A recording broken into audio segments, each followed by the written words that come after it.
आश्रय। साधन को चाटने में देर नहीं लगती माया को, एक बार में ही चट कर जाए पूरा साधन। ऐसे ऐसे अपराधों की वृत्तियां प्रेरित करती कि एक अपराध से पूरा साधन चट जाए। साधु अवज्ञा तुरत भवानी, कर कल्याण अखिल कयानी। परम चतुर नटनागर आश्रयदाता अंदर से युक्ति प्रदान करते हैं, बच, इस युक्ति से बच। उन्हीं की माया है तो वही चाल जानते हैं बचाने की, इसीलिए कहते हैं मामेव ये प्रपद्यन्ते, केवल मेरी शरण में हो जाओ। माया तो इतनी प्रचंड है कि भगवान को भी भगवान मानने के लिए तुम्हारे हृदय में स्थान नहीं रखेगी, स्थान ही नहीं रखेगी, इतनी मलिन वृत्ति कर देगी, तभी तो दुर्गति कराती है। अगर थोड़ा भी भगवान का आश्रय है तो भगवान उसे बचाते हैं, इस माया के तूफान से उसे बचा लेते हैं। हृदय में पुनः वृत्ति जांच कीजिए इस बात की कि अपने आराध्य देव की जगह कोई वस्तु, व्यक्ति, स्थान तो नहीं ले रहा है, क्योंकि इसी आश्रय से आपको भगवत प्राप्ति होगी। हम प्रार्थना करते हैं, इस बात को देख लीजिए। सब साधन एक तरफ, आश्रय एक तरफ। भगवान आश्रय को देखते हैं, वो हृदय से होता है। अगर बाहरी चूक हो रही तो मेरे प्रभु बड़े कृपा निधान हैं। ध्यान दीजिए, राहत ना प्रभु चित चूक किए की, करत सुरत सवार हिए की। हृदय से इसने मेरा आश्रय लिया, बस। प्रभु का चित्त इस बात से पक्ष में आ जाता है उस उपासक के कि इसने मेरा आश्रय लिया है। राहत न चित्त प्रभु चूक किए की, चूक हो गई, गलती हो गई, प्रभु बिल्कुल क्षमा कर देते हैं उसको, क्योंकि आश्रित है, मेरी दुरंत माया है, जानते हैं, क्षमा कर देते हैं। यदि साधन बल है तो हिसाब आपको देना पड़ेगा। आश्रित हो तो आश्रयदाता संभाल लेंगे। बड़ा सूक्ष्म विषय आश्रय का है, भागवत में इसका वर्णन है। भक्ति का तो ये मूल है, भगवत प्राप्ति का ये सिद्ध स्थान है आश्रय, हृदय में। अवगुण करे समुद्र सम, गणत ना अपनो जान, ना गणत। अगर बड़े अपराध भी बन जाए तो मेरी स्वामिनी जी गणना ही नहीं करती, मानती ही नहीं। क्यों? मेरी चूक है, ये तो मेरे आश्रित है।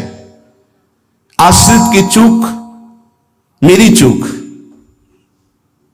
ऐसा हमारे आराध्य देव का स्वभाव है। मेरे शरणागत की चूक मेरी चूक। जय विजय ने रोक दिया, सनकादि ने शाप दिया, प्रभु आए और कहा मेरे सेवकों के द्वारा किया हुआ अपराध मैं क्षमा चाहता हूं। मैं स्वयं मानता हूं कि मेरे द्वारा ही अपराध हुआ, क्योंकि सेवक का अपराध स्वामी का माना जाता है, मानो स्वामी ने ही अपराध किया। हृदय भर आता है प्रभु की इस आश्रयदाता वृत्ति पर। जय विजय से कहा तुम चिंता मत करो, तुम 3 बार अवतार लोगे, हम 4 बार लेंगे। भगवान ने 4 बार अवतार लिया। रावण कुंभकर्ण भगवान राम रूप से अवतरित हुए। हिरणाक्ष हिरण्यकश्यप भगवान नरसिंह वाराह रूप से प्रकट हुए। वाराह रूप से हिरणाक्ष को परमधाम, नरसिंह रूप से हिरण्यकश्यप को शिशुपाल दंतवत श्री कृष्णचंद्र जी के रूप में 4 अवतार लिए। तुम चिंता मत कर। भगवत आश्रय गुरु कृपा का फल है। गुरुदेव कृपाल हुई, भगवत आश्रय दृढ़ हो गया। आश्रित मगन रहता है, अगला कदम कहां पड़ेगा उसको चिंता नहीं है, क्योंकि मेरे जीवन की डोर मेरे आश्रयदाता के हाथ में है। वो जिधर लगाम से खींचेंगे, उधर ही इंद्रिय और बुद्धि ये सब उधर ही लग जाएंगे। नाथ आप देख लो, मैं आपकी शरण में हूं। बड़े बड़े महाभागवतों ने इसी आश्रय के बल पर मायावी नाना प्रकार के काम क्रोधात पर विजय प्राप्त की। ये बड़े मायावी, समझ में ही नहीं आता। अगर शत्रु शत्रु के रूप में आए तो समझ में आवे, लेकिन शत्रु परम मित्र के रूप में आ जाए तो समझना बड़ा मुश्किल होता है। शत्रु यदि रिश्ते नाते के रूप में आ जाए बड़ा कठिन होता है। तो मन बुद्धि का संबंध बहुत समय से देहाभिमान में है। देहाभिमान में ही ये सब छुपे हुए विकार बैठे हैं, पता नहीं चलता। ऐसा लगता है हम निर्विकार हो गए, पर विकार छुपे हुए सूक्ष्म रूप से रहते, अवसर आने पर प्रबल हो जाते हैं। इसलिए उपासक आश्रय, देवर्षि नारद को प्रचंड माया का भगवान से प्रेरित होकर आक्रमण करना, मोहित हो जाना, बिल्कुल तन्मय हो जाना। पूरा प्रसंग में ध्यान से सूक्ष्मता से देखिए। वो कह रहे इस समय कोई साधन भजन नहीं होगा, बस मुझे ब्याह करना है। लेकिन उस समय भी आश्रयदाता की स्मृति नहीं गई। ये आश्रय जोर का होता है। विचार किया कि मेरा हितैषी कौन, बोले हरि। ये महाभागवत की स्थिति को बार बार प्रणाम है कि ऐसी प्रचंड माया के बीच में भी आश्रय नहीं भूले और एकांत होकर पुकारा, प्रभु पधारिए, हरिए सामने। कहा नाथ हृदय से प्रार्थना करता हूं, जी ही विधि होए नाथ हित मोरा, करो सुबेगी दास में तोरा। बलिहारी है, ऐसी प्रचंड मलिन माया के आक्रमण में भी अपने स्वामी को नहीं भूले। आश्रय हृदय में बहुत जोर का। तो स्वामी ने कहा जे विधि हुई है परम हित। तुम हित की बात कहते हो? नारद, मैं अपने भक्त को कभी पतन के मार्ग में नहीं जाने देता। चाहे जितना उसका उपहास कराना पड़े, विरोध कराना पड़े, मैं ये सब सह लूंगा कि मेरे भक्त का उपहास हो रहा है, निंदा हो रही है, अपमान हो रहा है, पर मैं उसे पतन के गर्त में नहीं जाने देता। जाओ, जे विधि हुई है परम हित, नारद सुनो तुम्हारा परम हित जिसमें होगा वही मैं करूंगा। और वही किया प्रभु ने, परम हित कर दिया। इसलिए आश्रय, आश्रित को किसी भी तरह से कोई भी परास्त नहीं कर सकता। खास बात यह है, जहां किसी ने आश्रित को यह देखा कि इसमें तो ना तप है ना बल है, तो वो ये नहीं देख पाया कि आगे तो आश्रित दिखाई देता है लेकिन गोद में बैठा है आश्रयदाता की। 5 वर्ष के प्रहलाद जी का चमत्कार कोई साधन भजन नहीं था। 5 वर्ष की तो आयु है, क्या साधन भजन है? गुरुदेव देवर्षि नारद ने आश्रय पुष्ट करा दिया गर्भ से ही। इतना जोर का आश्रय है कि इतनी भयावह परिस्थितियां आने पर भी मन डगमगाया नहीं। मेरे हरि हैं ना, मेरे हरि हैं, मैं उनकी गोद में हूं, वो कण कण में है। क्या दिव्य आश्रय! इसीलिए सारी दिव्यता प्रहलाद जी के जीवन में पाई गई। गुरुदेव नारद जी से पहले उनका स्मरण होता प्रहलाद, फिर नारद। प्रहलाद नारद पराशर पुंडरीक व्यासंबरी सुख सौनक भीष्मदाल ध्यान। सबसे पहले भक्तराज प्रहलाद जी का नाम, क्योंकि 5 वर्ष की अवस्था में निष्काम धर्म की चरम सीमा में आश्रय की भारी स्थिति में प्रहलाद जी को पाया गया। ध्रुव जी भी महाभागवत हैं, पर पहला नाम नहीं लिया गया क्योंकि उन्होंने अटल पदवी की आकांक्षा की। निष्काम धर्म की चरम अवस्था प्रहलाद जी की, नरसिंह भगवान प्रकट हुए और पूरी लीला करने के बाद प्रहलाद जी को गोद में बैठाल के कहते, मेरी आज्ञा है, आप वरदान मांगो। हां प्रभु, आपकी आज्ञा का पालन करने के लिए वरदान मांगता हूं कि मेरे हृदय में कुछ मांग ही न रह जाए। ये क्या वरदान? मेरे हृदय में कुछ मांग ही न, आपको पाने के बाद अब क्या मांगू, क्या पाऊं? आश्रय, दृढ़ आश्रय, ये देहाभिमानी की समझ में नहीं आएगा। भगवद आश्रय, हृदय से, आर्त भाव से, जितनी दिव्यता हो सब आश्रय में विराजमान रहती है। इसलिए नाम आश्रय, धाम आश्रय, रूप आश्रय, लीला आश्रय, ये सब उसी परम आश्रय के खंभे हैं जिनके ऊपर प्रेम महल बनता है। इसी प्रेम महल में अद्भुत विलास और उसी में आपका प्रवेश, प्रेम विलास में। नाम रूप लीला धाम, ये महल के खंभे हैं, प्रेम महल के। और आश्रय, दृढ़ आश्रय आराध्य देव का। कैसा दृढ़ आश्रय? यह जोरी अविचल वृंदावन, नाहिन आन सुकाज, नाहिन आन सुकाज, मेरे प्रिया प्रीतम, हमारे माई श्यामाजू को राज।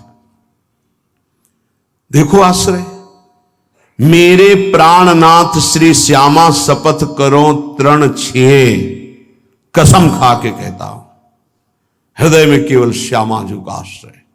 आचार्य चरण कह रहे, मेरी महारानी श्री राधा रानी, जाके बल में सब सो तोरी, नाहि नान सुकाज, शपथ करो तृण छिए, सब सो तोरी, लोक वेद कुल कानी, मेरी महारानी श्री राधा रानी।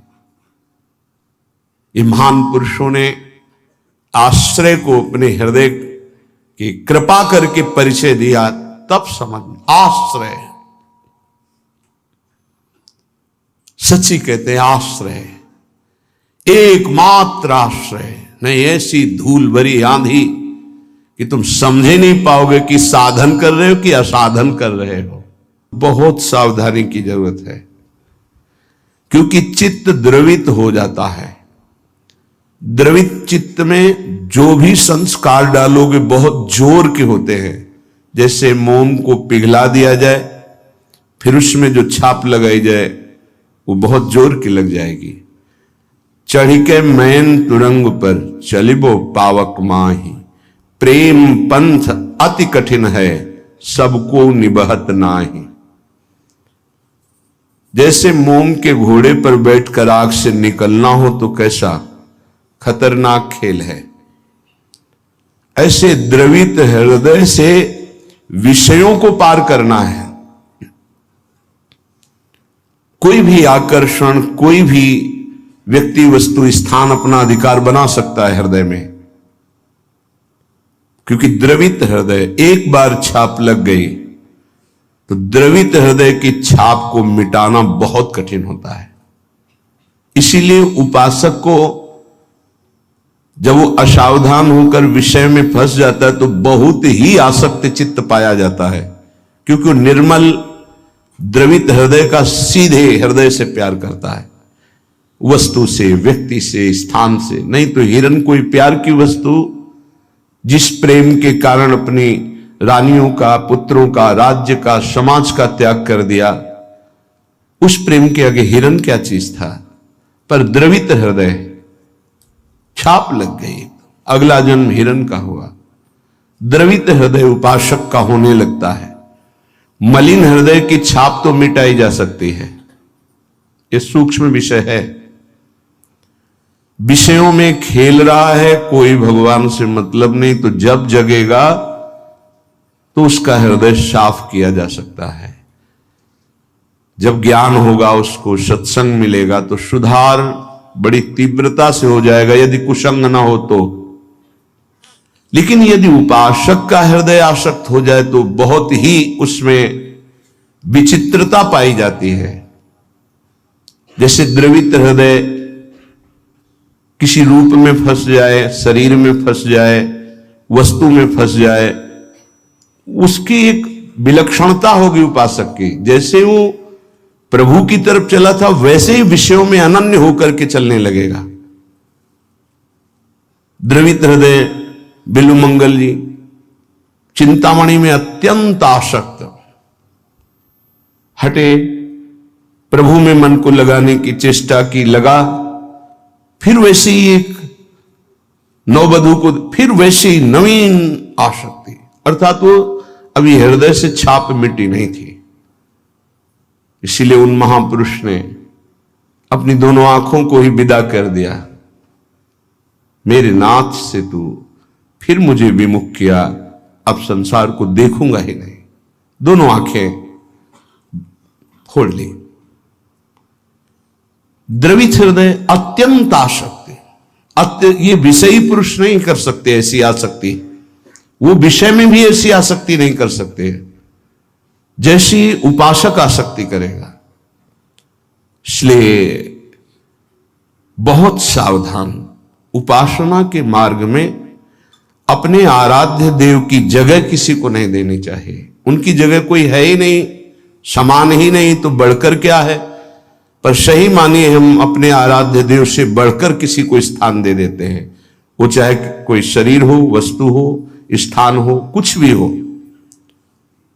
इसका परिचय है कि अपने आराध्य देव के स्मरण का महत्व नहीं रहा, स्मरण छूट रहा है, स्मरण छूट गया और तुम राजी हो।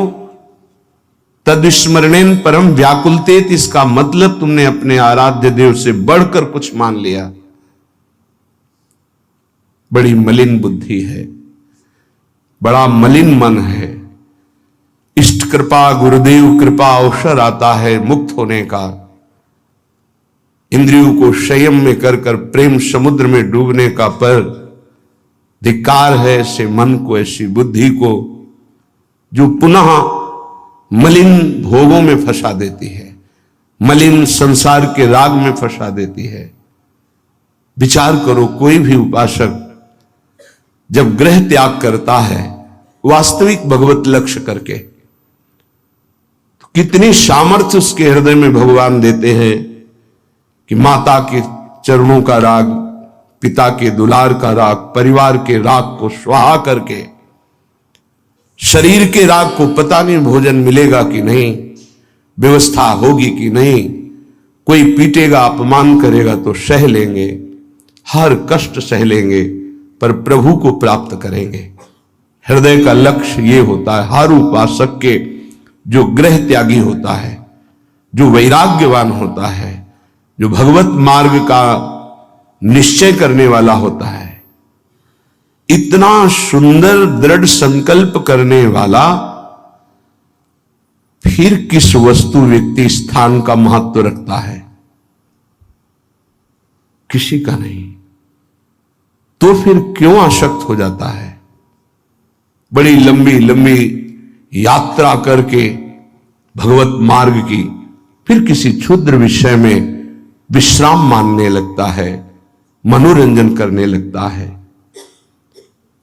जहां दिन प्रतिदिन वैराग्य बढ़कर के उपरति की स्थिति में आना चाहिए, वहां वैराग्य घटकर राग की स्थिति में आ गया। किसी वस्तु, व्यक्ति, स्थान की प्रियता ने अधिकार कर लिया हृदय में, ये भारी विडंबना, माया का प्रबल आकर्षण। बड़े कृपा पात्र हैं, उनके चरणों की वंदना करता हूं जो उपासक अपने आराध्य देव की जगह किसी को नहीं देते, अपने आराध्य देव के समान किसी को नहीं समझते, अपने आराध्य देव के लिए सर्वस्व त्रिभुवन के पद भोगों का त्याग कर देते हैं। सतरति सतरति सा लोकाम तारयति, वो तर जाते हैं, वो लोगों को तार देते हैं। ऐसे महापुरुष बिरले होते हैं। भगवत कृपा से जो मार्ग मिला है वही मार्ग है। मम भक्ति युक्तो भुवनम पुनातु, मेरी भक्ति से युक्त हृदय वाला संपूर्ण लोकों को पावन करने की सामर्थ्य रखता है। चूक अपने लोगों से अब ये नहीं होनी चाहिए कि आराध्य देव की जगह किसी को दे दें। इसे बैठा लीजिए हृदय में। हृदय इतना ताला लगा के रखिए सुरक्षित कि हृदय में आराध्य देव की जगह कोई ले ना पावे। विश्वास कीजिए, बहुत प्रचंड भगवान की माया है, उन्हीं की है, इसलिए वो इतनी समर्थ है कि उनके स्थान में किसी को भी बैठाल सकती है। बहुत से नीच नीच वृत्ति को, बहुत से नीच नीच वृत्ति को, विश्वास कीजिए इस बात पर। अगर भगवान का आश्रय है तो साधु समागम मिलेगा और आपकी चूक का तत्काल सुधार होगा, तत्काल सुधार होगा। पर यदि अहंकार युक्त साधन रहा है तो लंबे समय तक तुम्हें झलना पड़ेगा। जब तक अहंकार गलित होकर आर्त भाव से पुकारोगे नहीं कि नाथ मुझे बचा लो, तब तक ये माया पछाड़ती रहेगी। ये हम पढ़ी लिखी बात नहीं कह रहे, ये संतों के हृदय की बात कह रहे हैं, ये साधकों के हृदय की बात कह रहे हैं, जो हृदय में चिंतन हुआ उसकी बात कर रहे हैं। अगर हृदय को तन्मय किया जाए तो पूरे विश्व ब्रह्मांड में जितने हृदय, सब हृदय की बात हृदय में आ जाएगी। जैसे ध्रुव जी ने अपनी प्राणवायु बंद की तदात्म भाव से, तो संपूर्ण विश्व की चराचर जीवों की वायु अवरुद्ध हो गई, क्योंकि परमात्मा हृदय में विराजमान है, जो उसको जागृत कर लेता है तदात्म भाव से, जो पूरे विश्व को अनुभव करा सकता है। इसलिए मम भक्ति युक्तो भुवनम पुनातु। उपासक आश्रय से भगवत प्राप्ति होती है। इतना दृढ़ आश्रय, अन्य अवलंबन न हो, अन्य आश्रय न हो।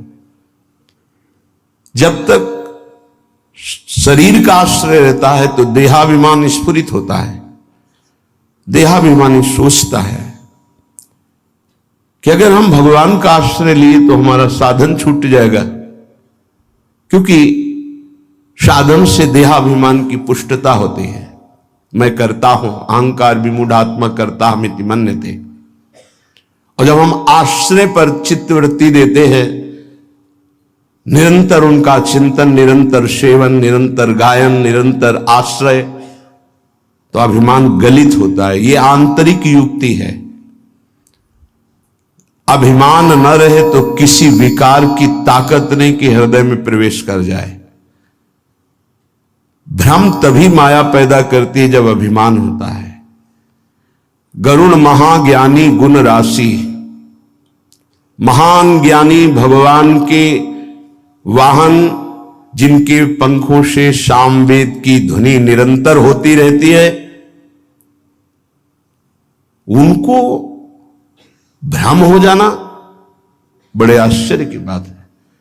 भगवान के नित्य सेवक, नित्य दास जब हरि विराजमान होते हैं तो उनके पंखों से साम वेद की स्तुति होती रहती है। परम पवित्र,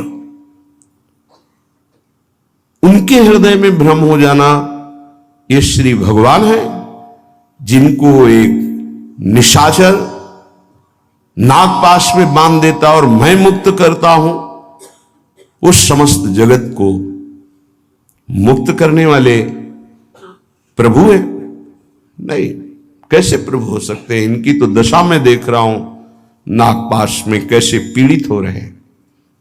भ्रम हो गया। क्यों भ्रम हुआ? परम ज्ञानी भगवान शंकर उमा जी से कहते हैं, कीन होश कबहू अभिमाना, सुख होवन चाह कृपा निधाना।